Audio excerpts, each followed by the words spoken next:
Login accepted.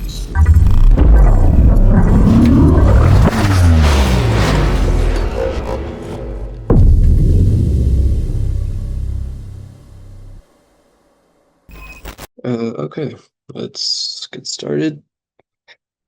Uh, this week, we'll be covering threat hunting, and it is the same people as last week. It is Daniel and Ryan.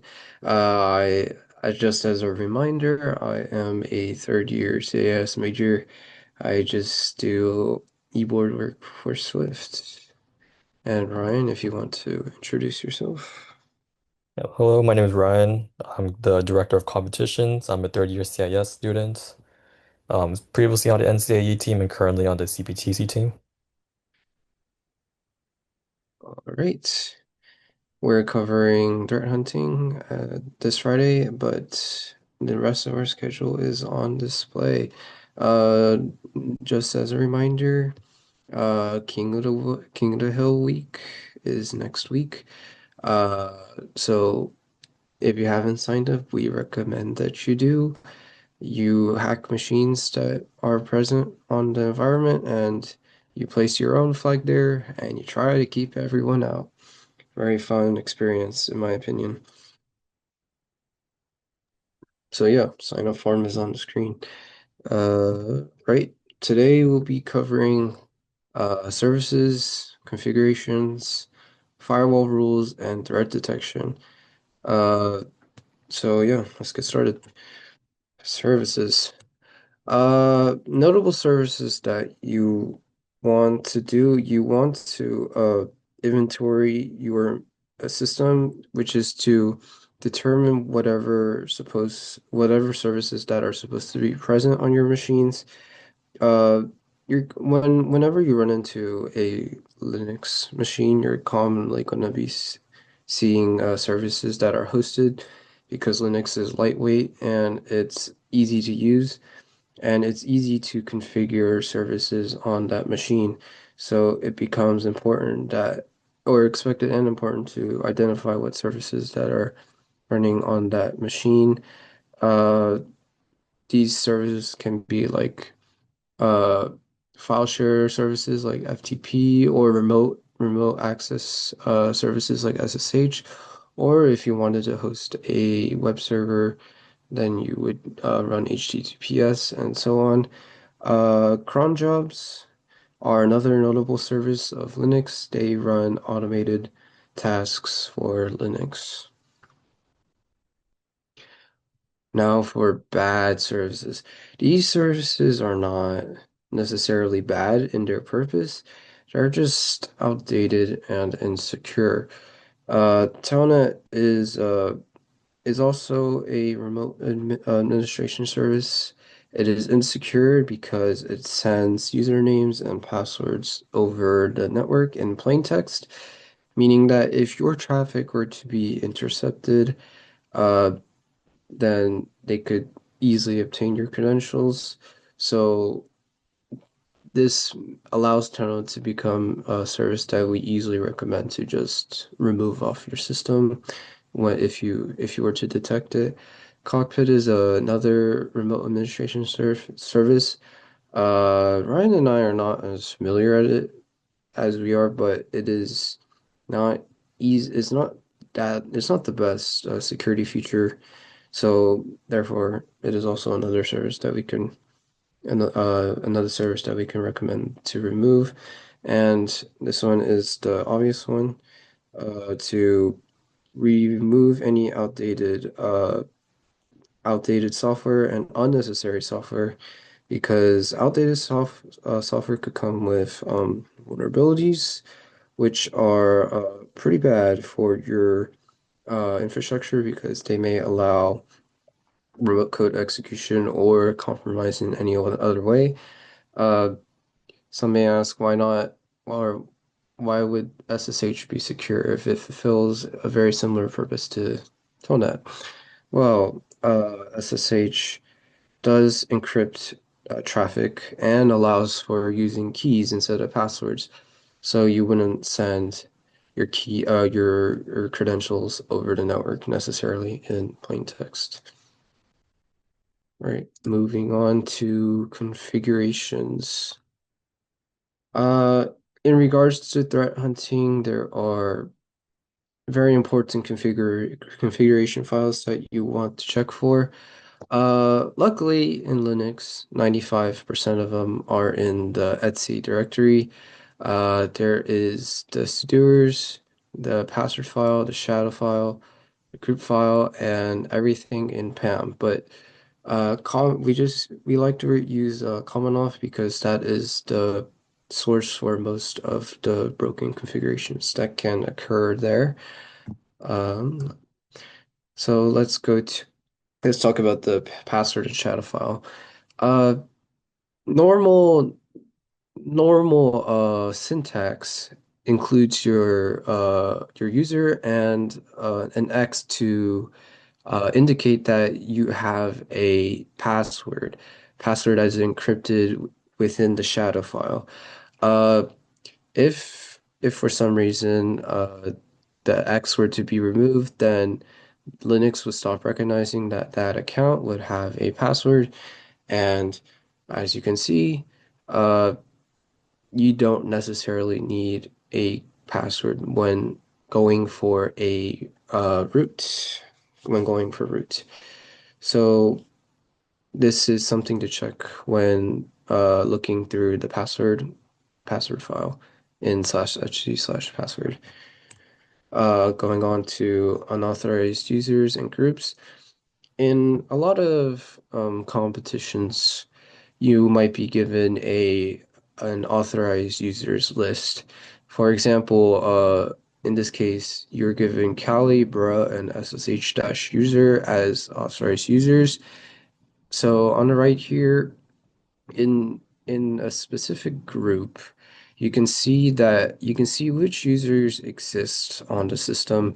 Already, we can see more users uh, than we were told, which is nobody, Jerry, Ryan, and Daniel, which is not that good because that means that your attackers have gotten initial access onto your machines and left some form of presence.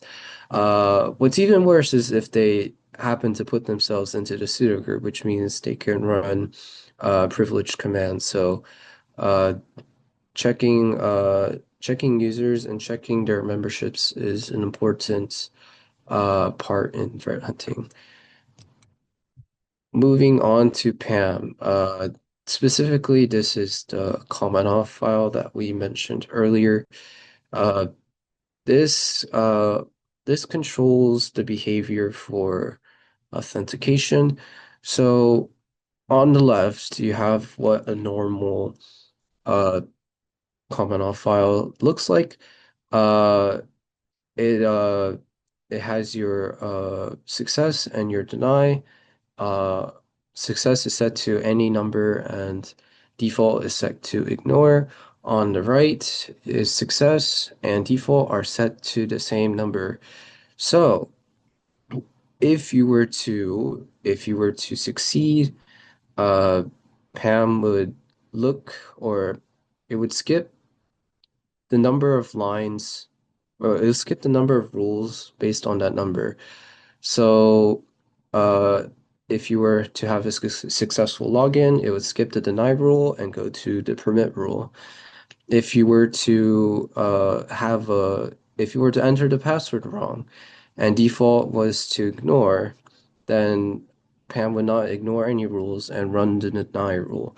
But if your Pam was broken and default was the same as success, no matter what you do, even if you entered the password in wrong, it would default to success and it would allow you in.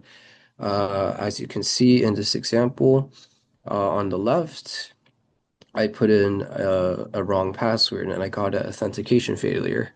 On the right, with broken PAM, I can put in that same password and I'll still get privileged access. So yes, if if default were to be the same as success in the common auth file, then if the wrong password is supplied, or no password for that matter, then you will be successful in gaining access. And now to service configuration files. Uh, these services are they are very similar to what you'll see in a NCAE infrastructure environment. Uh, you have your SSH for remote access, FTP for your file shares, MySQL for your database, DNS server, ping, and HTTP. Now, in regards to having uh, misconfigurations that grant vulnerabilities, the respective files are there. In sshd.conf, you can have permit root login. You can specify or you can allow password authentication when the more secure practice would be to have club key authentication. In vsftpd.conf, you can specify to have anonymous login. You can have or you can start the file share in a directory that is too over permissive. Uh, in MySQL, you can give a certain database user too many privileges over what databases that they can see. As for DNS, ping, and HTTP, you'll see that we've said that it's complicated. Uh, Misconfigurations here don't necessarily grant you vulnerabilities. They do, however, make it so that your service might not work. Uh, Especially for DNS, if you configure your zone correctly, it will not forward or reverse resolve the correct way. For ping, it's just a sysctl.conf file. So if it's just either on or off, so it's not really that hard to mess up, but it's still not a vulnerability that would be commonly exploited. And for HTTP, uh, you are still trying to find a vulnerability within the Apache server, but in terms of like what you need to configure for and say you really only need to drop in a index file into the web root and you would be fine. So it wouldn't be a vulnerability, but in terms of threat hunting, these are the file paths that you would commonly look for to determine vulnerabilities in misconfigurations for these services. So firewall rules. Next. With firewall rules, you're typically going to be using IP tables on Linux. And the reason why we use IP tables instead of UFW is because it allows for fine-grained firewall rule configuration. So for example, with IP tables, you can create egress and ingress firewall rules with very specific configurations. While UFW, even though it's simpler, it's it doesn't give you a lot more, doesn't give you as much control over what kind of connection types are being sent to your server and what you're denying or allowing. Next. With IP tables, or how IP tables work, is it uses chains.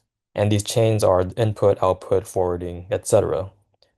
As you can see in the image, you can see various firewall rules under the input chain, just input chain. And it just allows you to keep track of what kind of firewall rules are being allowed inbound, outbound, and what's being forwarded. And when using egress and ingress firewall rules, you're utilizing the contract module so that you can find finally configure what kind of connections are being sent in and out of your machine. Next slide. So with egress and ingress rules, with egress, you're preventing unwanted outbound connections, while ingress is preventing unwanted inbound connections. They ultimately do the same thing, just changes which direction they're coming in from. So to set up a egress firewall rule, you would use this kind of syntax, IP tables -a, because we want to append to the output chain. And we're specifying the TCP protocol and port 80, which is a web server. And then we're specifying the contract module and allowing new connection states. So the this allows people to use port 80 to make new outbound connections on that port, which is typically going to be web server or whatever service is using that port. Then you would use a second rule where you would make a new output chain entry, and and we're allowing established and related um, contract states. And we use these two states because whenever someone is trying to access your service from a different IP address, they are making an established and related connection type. So, and then finally, we drop any other connection types that do not match our previous rules. So with firewall rules, the order does matter in how you put them in. So if I put my second firewall rule below the drop rule, everything would be dropped except for new outbound connections on port 80, which isn't that great because that means no one can access our service. So this is why we put them in this exact order. Now, the reason why we put both of these type of firewall rules instead of just doing lines 2 and 3 is because an attacker could essentially just make another bind shell, which is a service that allows people or allows attacker to connect to. So if a attacker makes a new bind shell service, that's that's another service and is another port that can be connected through established and related connections. So an attacker can still backdoor your machine, assuming they have valid access. That is why we specify that we want to only allow new outbound connections port on service ports that we trust. Because the only way an attacker could take over that port would be if they killed that service. Next slide. For threat detection, it's pretty complicated in how it works or how you would go about it. Because if you're familiar with attacking machines or just hacking them in general, you would know that it's very contextual in how you are attacking the machine. You need to know the service version, what kind of vulnerabilities there may be, kind of input sanitization, etc. Threat detection is essentially the same thing. Had or did the attacker make any new files? Did they put any malicious beacons? Did they backdoor the system? Did they change any config files? Did they make a new user? There's a lot of different things that you have to look out for to actually find a threat. Next slide. This is like a very long, unordered checklist of what you can look out for when trying to hunt for threats. So malicious files, did they have scripts, executable C2 beacons that they may have placed? Malicious or insecure services, so bind shells, telnet, cockpit, any outdated service versions. Do specific users have insecure privileges? Did they misconfigure the config files? Are there suspicious processes? And the list goes on. These are just things that I thought of off the top of my head.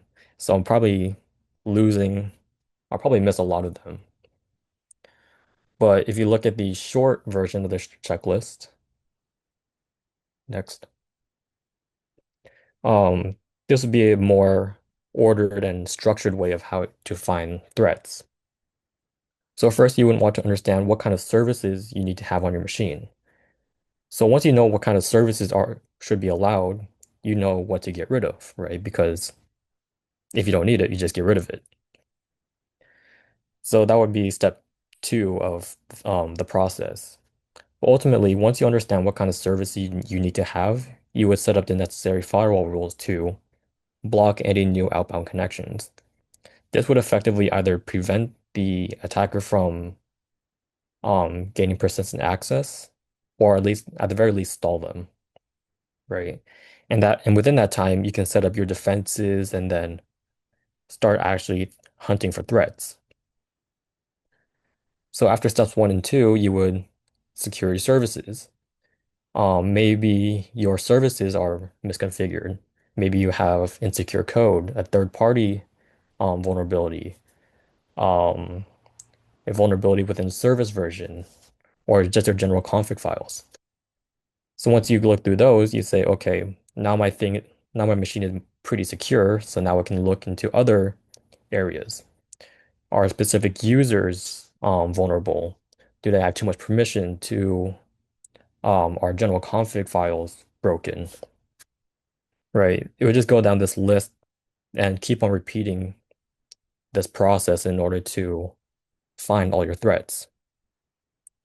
Ultimately, it really comes down to context of what do you have on your machine and do you actually know how to configure it, right? Because if you don't know how to configure your own services, you can't really defend it. Next. Some useful commands that you can use for actual threat hunting would be the SS command. So the SS command is the newer version of netstat, and it looks at your current processes. If you do ss-tolpin, it shows the processes with open ports. So these are processes that are essentially services that are listening on your machine. ss-pnut shows active connections to your machine. So if there's, say, a reverse shell in your machine, ss-pnut would pick that up. The W command, which is an alias for the who command, shows active connections such as SSH and console access. So if a user is SSHing into your machine, the who command would pick that up. lsof-I looks at um, what processes are opening files, and I believe the IP address that they're being opened from, if it applies. And that's actually a really useful one because Linux is just a lot of files, right? And because it's a lot of files, everything everything that processes use is just a file. So if you see a process opening a file that it really should not be, you know that that is a malicious process. PSAUX shows all current processes running, but it doesn't necessarily show um what specific command is running, I believe. I could be wrong. But PSAUX is generally good to understand what kind of processes are currently running. Not live, but as like at the time of running that command, if you know what I mean. Kill-9 allows you to force kill a process and by its process ID. And this is very useful because with kill-9, you can force kill a process without ever having to worry that it won't die, right? Because with specific programs, you can handle signal errors. And kill-9 is a signal that cannot be handled by any other program except for the kernel. So it's very useful when you just need to quickly kill something. Next. Some useful tools you can use would be linpeas. So linpeas is a tool commonly used by attackers to enumerate privilege escalation vectors, but it can also be used for defensive purposes because if you're running this tool as a low privileged user, you can enumerate what that user would see. So, so I've actually used this tool in CCDC and NCAE competitions, and I found that it generally does help because if looks through your whole system for common vulnerabilities. These can be like SUID bits, insecure privileges, plain text passwords, etc. So generally, linpeas is pretty good because you see what the attacker sees. PSPy is a really good tool because it monitors processes in real time. So the really good thing about PSPy is that you can actually see the specific commands that an attacker is running.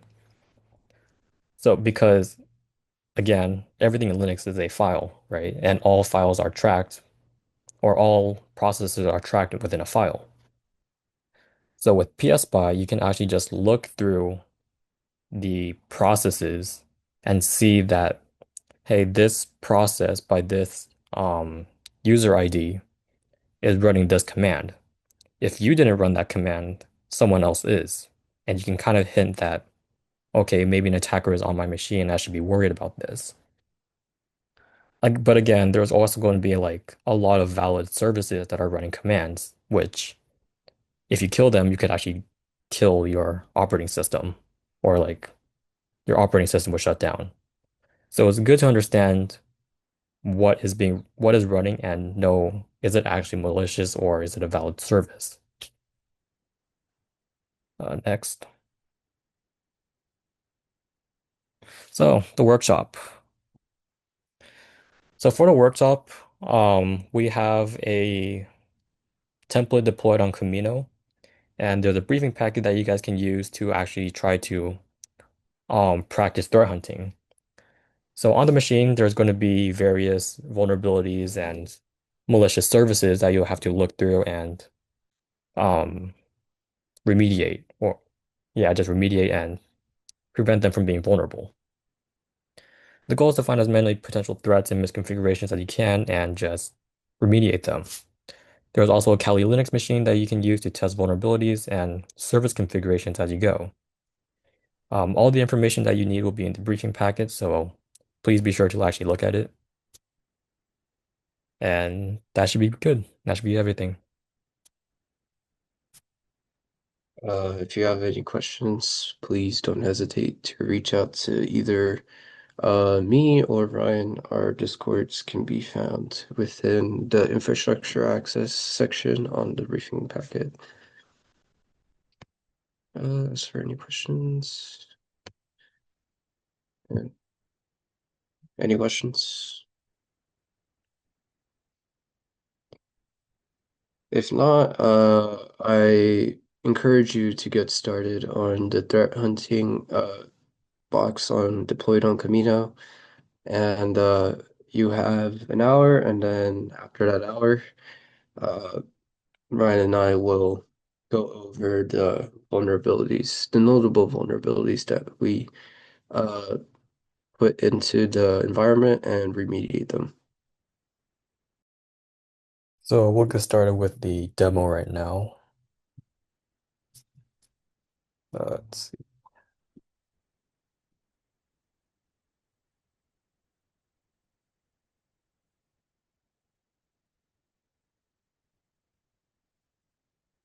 Cool. So assuming you have like a Kali machine, you're going, one thing you may want to do would be an Nmap scan on your own machine. Granted, it doesn't really provide that much detail except for the fact that you can run default scripts. But other than that, I mean, whatever you do from Kali, you can also do locally from the Debian machine. So one thing you could do is just run like, oops, um, like nmap 192.168.1.9 dash scv dash on nmap. So the main flags you're going to be using will be dash scv, and these are just running default scripts and enumerating service versions. I already ran the nmap scan, so if we cat this nmap result, we see all these servers. So we see FTP has anonymous login enabled, and it has this file. There's also SSH, DNS, HTTP, MySQL, as well as this bind shell backdoor. So these are all pretty interesting, right? I guess we'll start with the bind shell backdoor. So what an attacker could do with this bind shell is they can just connect directly to the machine, just like this. And we see, who am I? We are the root user. So I guess I want to bring back to the firewall topic about how um even with the second and third firewall rules of e egress firewall rules, you can still connect through a bind shell, right? So if we run iptables dash L, we see that there's no iptable rules. But if we do iptables dash A output dash M on track ct state repeated.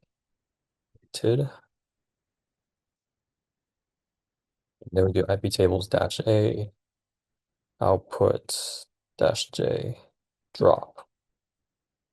So now if we list out our IP table rules, we see that we have two entries. One that says that we are accepting anything established and related, and another that just drops everything. So if we quit out of our um, session, typically with the egress rule, we're preventing new outbound connection. But since we're doing a direct connection to a service, we still get our session, even with the IP table rules.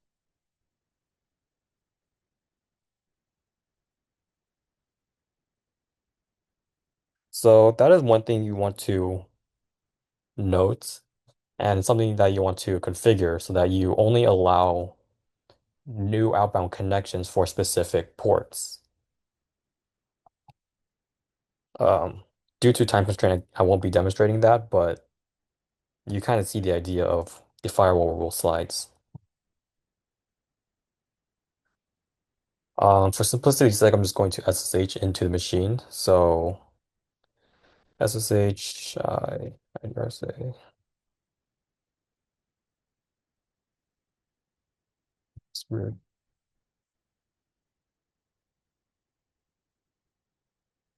Okay, never mind.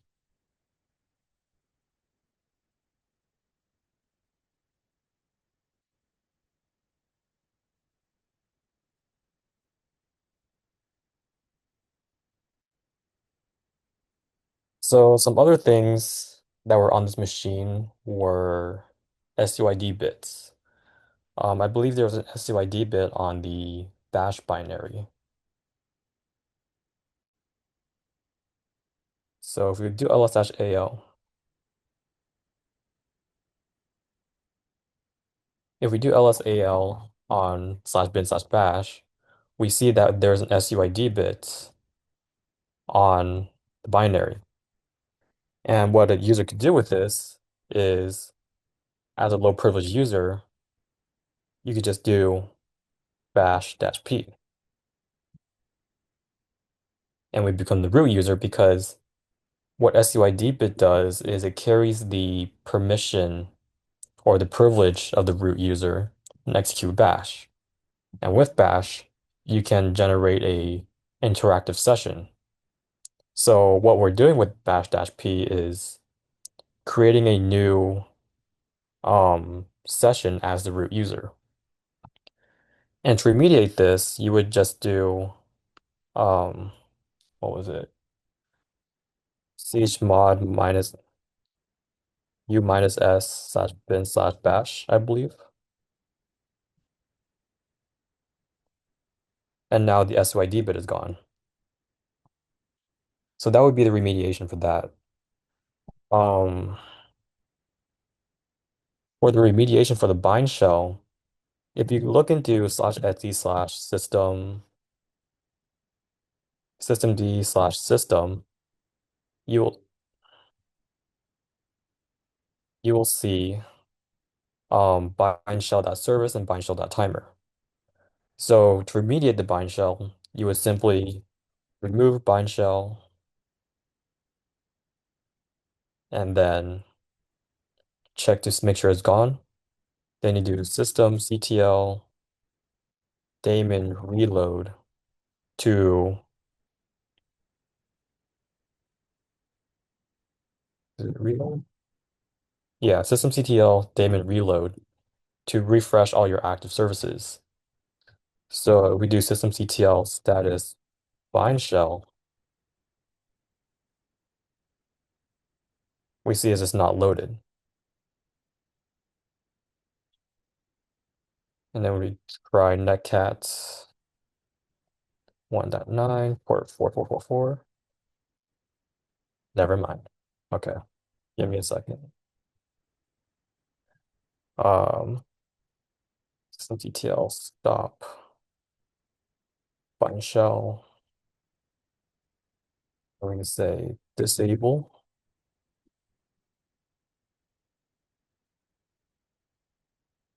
So now the bind shell service should not be there. And now the connection is refused. So that's how you would fix the bind shell vulnerability. What else was there? Okay. Another thing would be cron jobs. So cron jobs in itself are not malicious, right? They're an intended feature of Linux, but if they're misconfigured, they can be used for backdoors, privilege escalation, and other means, right? So to find the vulnerability, you would just do cron tab -e to see if there's any kind of cron jobs. We see there is one that is running every minute and is executing this bash script, right? So we can copy that path and just simply cat it out to see the um, what the script is doing. And if we see here that this is modifying the Etsy group and keep adding these users to it. And these users probably should not have sudo access. This is also not a normal um, script that you should be having on your machine. And because we recognize that this is not supposed to be on our machine, we can easily say that we should remove this. And for good measure, you can just delete this cron tab as well.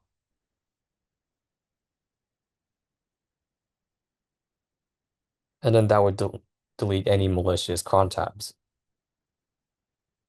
Um, Another thing before I pass it on to Daniel would be writable Etsy password. So if we see here, anyone can write to Etsy password. So if we are the low privilege user, SSH user, we can simply just um, we can look at it and this is say root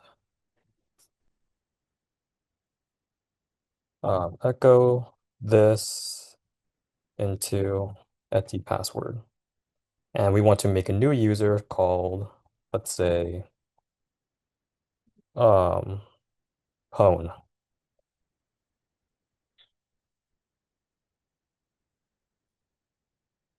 So with this, if we now cat slash Etsy password, we see that there is a new entry called Pwn. And because it doesn't have a password and it has a root user ID, we could just do su pwn without a password, and then we become root. So the easy fix for this would just be to do, I believe it was chmod 644 slash Etsy slash password. I believe that was the default configuration.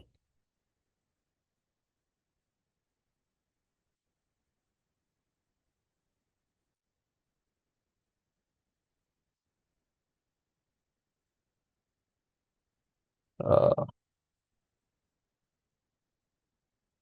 yeah. So this would be the default permission for Etsy password.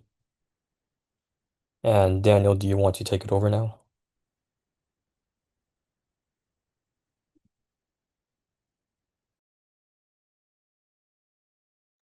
Yeah, let me take it away. Um, all right. I will continue on with PAM's configurations. So, PAM will be stored in pam.d. /fc/pam.d, and you have all these files that Pam uses. Uh, the most important one that we're going to be focusing on is common off. So we can go take a look to that. Hold on, that's weird. Oh, hold on. I cannot type. Uh,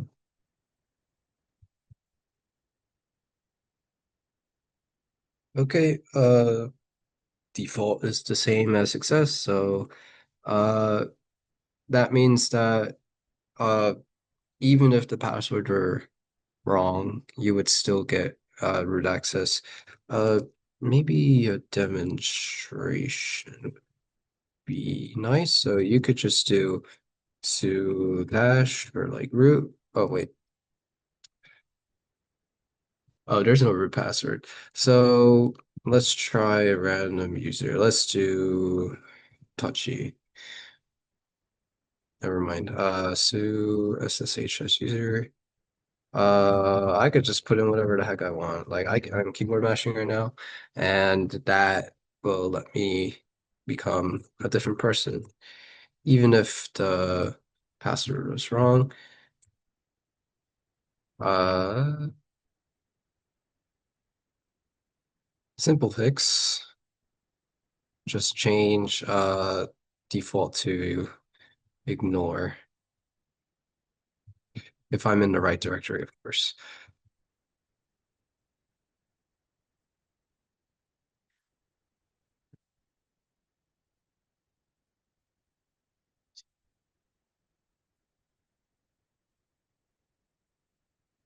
Cool. And can save that. And your PAM is not broken anymore. Uh, Next there is no root password in the password file. As you can see, there is an X missing. Uh, putting the putting the X back may not necessarily restore restore the password if there was no password to begin with, but we can see that there is a hash here in shadow, so putting back the X will fix the problem. So once we do that, root will have a password now, and that will be fixed. Uh, you were also given a list of authorized users in the briefing packet. Let's see.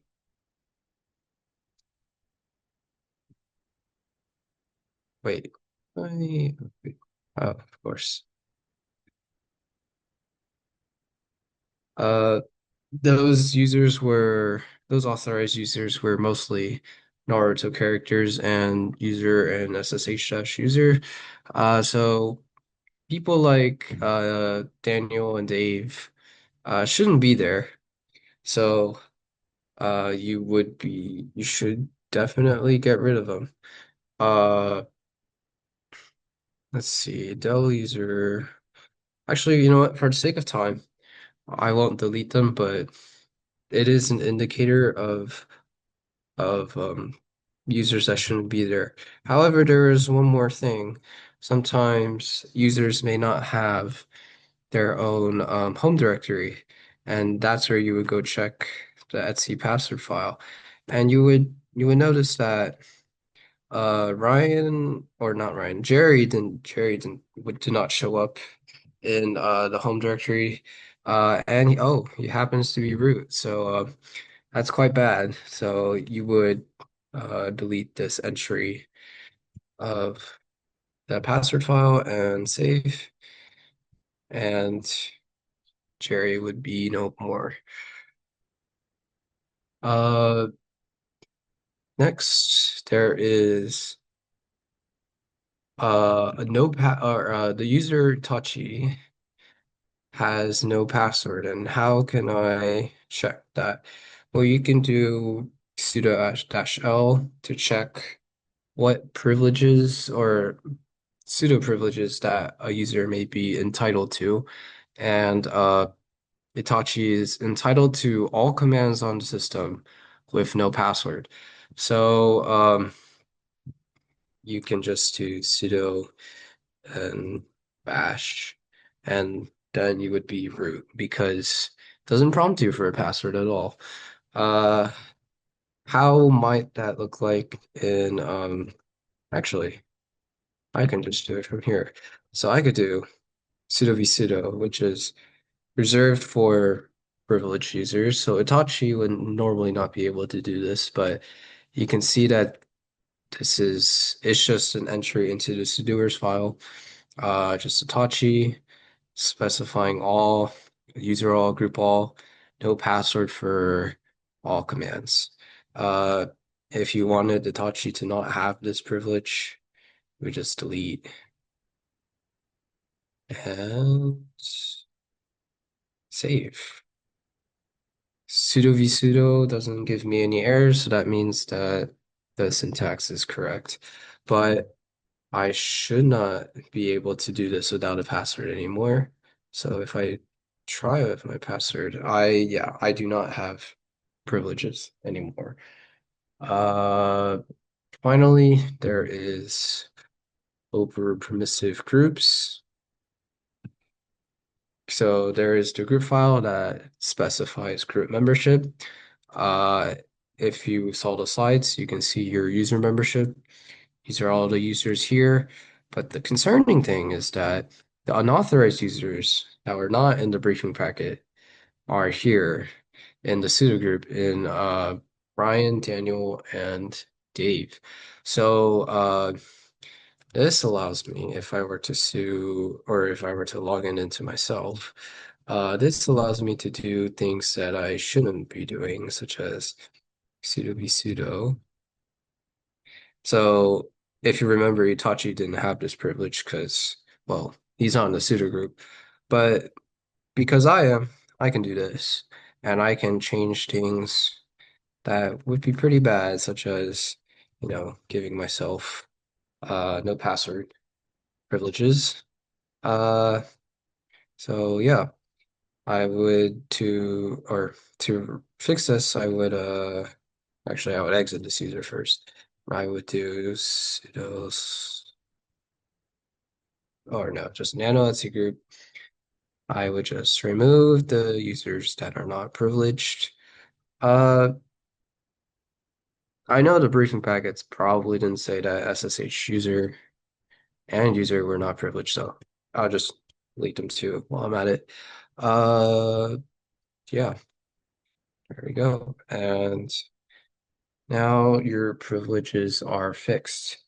Uh, because we have 10 extra minutes, I guess I'll show you a funny little thing that I implemented. So what happens, or let's actually go back to common auth. So what happens if you link the deny, if you link the deny file to the permit file?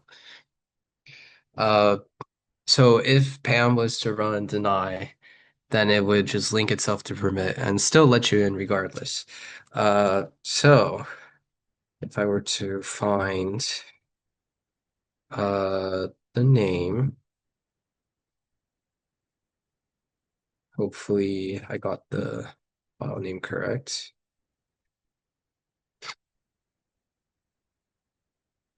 There we go. So you can see that I have a link, a symbolic link that points to the permit file. And theoretically, if I were to let's log in back into me and then let's log in back into uh let's log in back into root, see if okay, so I can keyboard mash right now. I can have a billion characters and theoretically I'd still get back into root user because the deny is linked to the permit. Uh, let's see. If I wanted to fix this, I would need to take out the symbolic link. I think it was I might be wrong with this, but oh no, I'm not.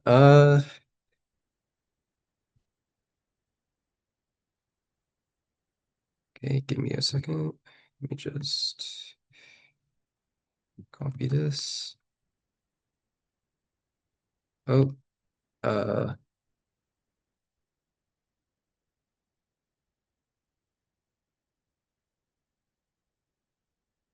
that's funny. Uh, what did I do?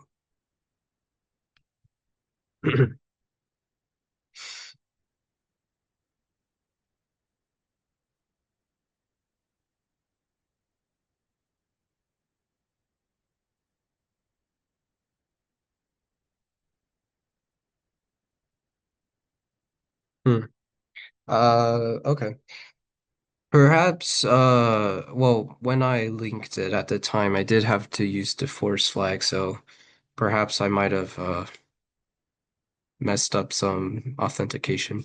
But yeah, theoretically, it wouldn't be symbolically linked to the deny. And actually, I'm curious because okay, so my permit is still here, but my deny is not. So I do not, or Pam does not have a way to deny my login. So yeah, Pam is infinitely broken on this machine. Uh, yeah, but that is the last of my demos. So Do you any want to show questions? the threat hunting commands? Ah, yes. So you want to So switch to Debian? okay.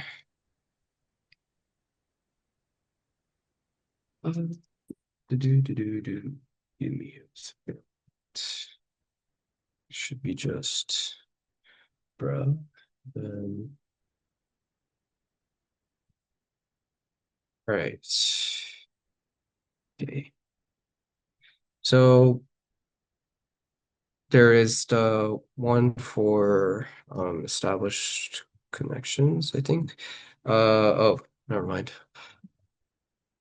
We do have a lot of aliases for trolls, so we can unalias who alias ss, and we can run the same thing again.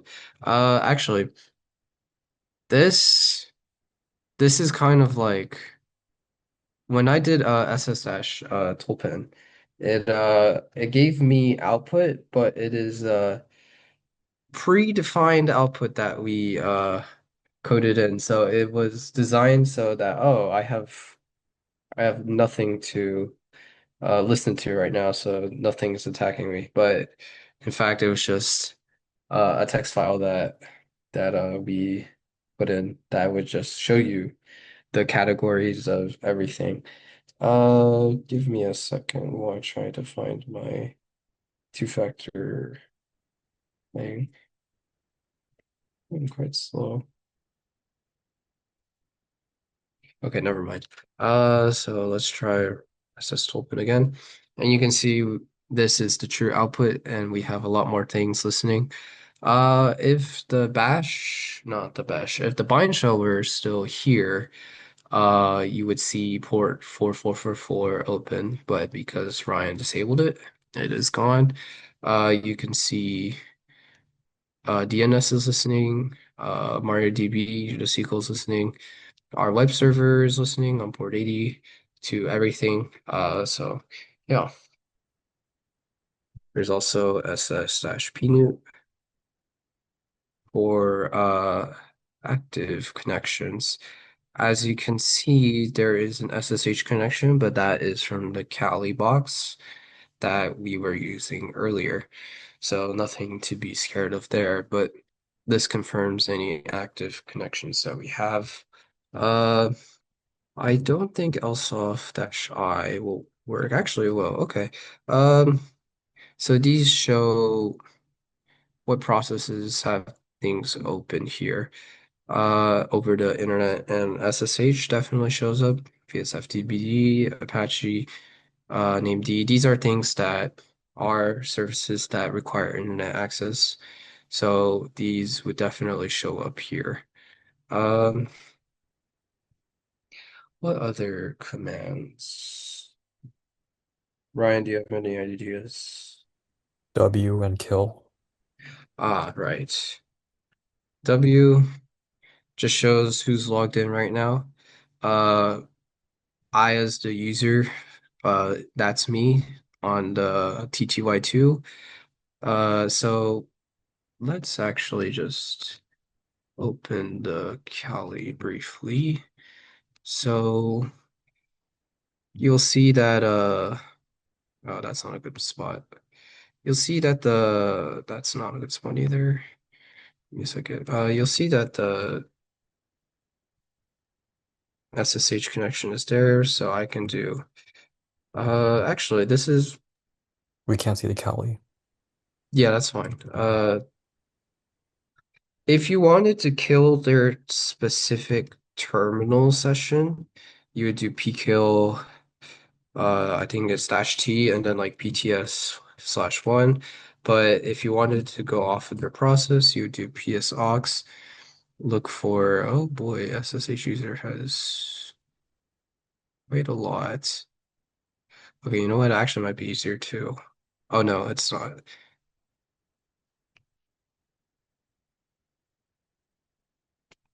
Huh. Okay.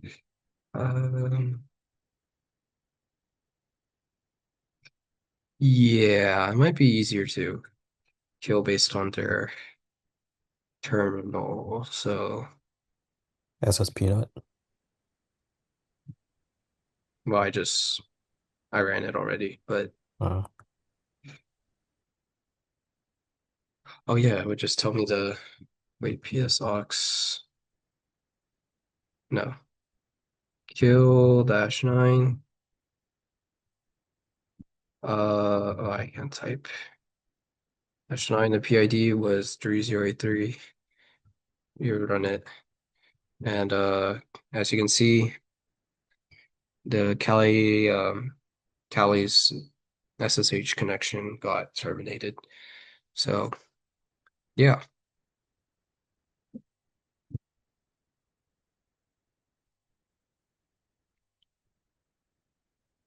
Any other questions?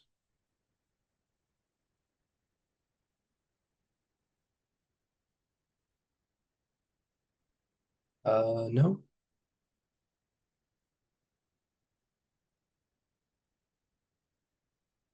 All right. I guess right on 6 o'clock. That should be the end of today's meeting. I hope you all enjoyed.